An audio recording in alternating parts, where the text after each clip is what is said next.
गांव के बाहरी हिस्से में एक पुरानी हवेली थी। टूटी दीवारें, झूलते दरवाजे और हवा में घुली सड़न की बदबू। लोग कहते थे कि वो हवेली राजगढ़ हवेली कहलाती थी और वहां आधी रात को कोई आवाजें आती थी, किसी के रोने की, किसी के हंसने की और कभी कभी किसी के चीखने की भी। गांव के लोग उस रास्ते से रात में गुजरने से डरते थे।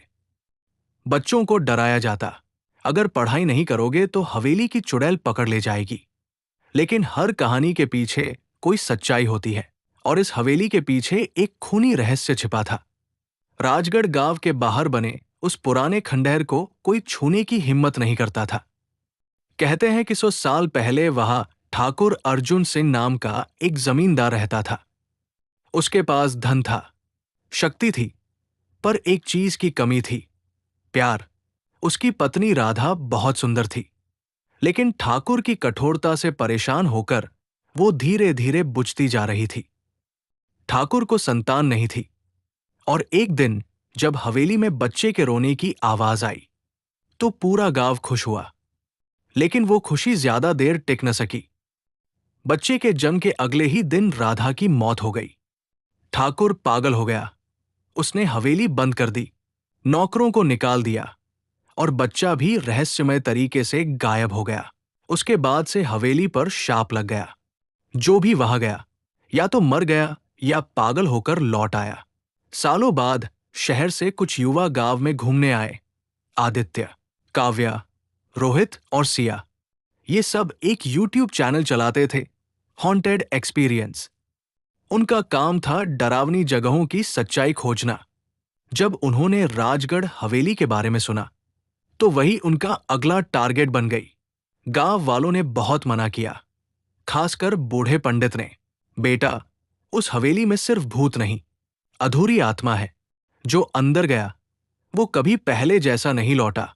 लेकिन युवाओं को कौन समझाए? रात के 12 बजे कैमरे, टॉर्च और मोबाइल लेकर वे निकल पड़े। हवेली के दरवाजे पर पहुंचते ही सन्नाटा छा गया। हवा रुक गई थी, कुत्तों की भौंकने की आवाज बंद हो चुकी थी। आदित्य ने कैमरा चालू किया। दोस्तों, हम अभी राजगढ़ हवेली के अंदर जाने वाले हैं। कहते हैं यहां ठाकुर अर्जुन सिंह की आत्मा भटकती है।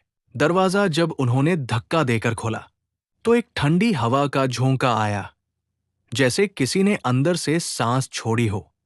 अंदर जाले, धूल, टूटी मूर्तियां और दीवारों पर पुराने रक्त के निशान थे। काव्या ने कहा, यहां कोई रहता नहीं, लेकिन देखो, दिए का तेल ताजा है। रोहित ने टॉर्च उस दिए पर डाली। सचमुच वो अभी भी जल रहा था। धीरे धीरे हवेली की गलियों में वे अंदर बढ़ने लगे। ऊपर से किसी के कदमों की आवाज आई, ठक ठक ठक। सिया डर गई, कोई ऊपर है। आदित्य बोला, चलो देखते हैं, शायद कोई बिच्छू या जानवर हो। जब वे ऊपर पहुंचे तो एक कमरे के दरवाजे पर खून से लिखा था, वो लौट आएगा। सभी के शरीर में झुरझुरी दौड़ गई। अचानक कमरे के अंदर से बच्चे के रोने की आवाज आई। आ सिया कांपते हुए बोली, ये तो छोटे बच्चे की आवाज है। दरवाजा खोलते ही सबके कैमरे बंद हो गए। कमरे में बस एक झूला हिल रहा था और दीवार पर वही तस्वीर थी, ठाकुर अर्जुन सिंह की। लेकिन अब तस्वीर में कुछ अलग था। ठाकुर की आंखें लाल थी, जैसे किसी ने उसमें खून भर दिया हो। रोहित ने डर के मारे कैमरा नीचे गिरा दिया। तभी एक परछाई दीवार पर उभरी, लंबी, बाल हवा में उड़ते हुए और चेहरे पर गहरी परछाई। वो बोली, क्यों आए हो? मेरी नींद क्यों तोड़ी? सब जड़ हो गए। काव्या ने बुदबुदाया, तुम कौन हो? आवाज फिर आई, मैं राधा हूं, जिसने अपने बच्चे को खो दिया, जिसने अपने पति का अत्याचार सहा, जिसने इस हवेली को शाप दिया। हवा तेज हो गई, दरवाजे अपने आप बंद हो गए और हवेली में एक भयानक चीख गूंज उठी। सिया चिल्लाई, भागो! पर बाहर निकलने का रास्ता गायब हो चुका था। दीवारों पर से काले साए उतरने लगे। एक साया रोहित के ऊपर झपटा और उसका शरीर हवा में उठ गया, फिर जमीन पर गिर पड़ा। उसकी आंखें खुली रह गई, लेकिन सांसें बंद। आदित्य और काव्या किसी तरह एक पुराने कमरे में छिप गए।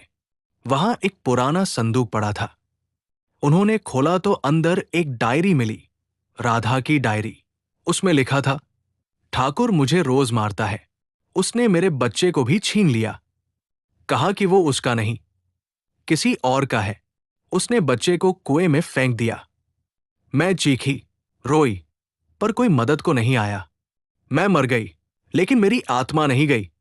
मैंने कसम खाई कि जब तक कोई इस हवेली में सच्चाई खोजने नहीं आएगा, मैं चैन से नहीं सोऊंगी। आदित्य को सब समझ आ गया। हवेली शापित नहीं, पीड़ित आत्मा का ठिकाना थी।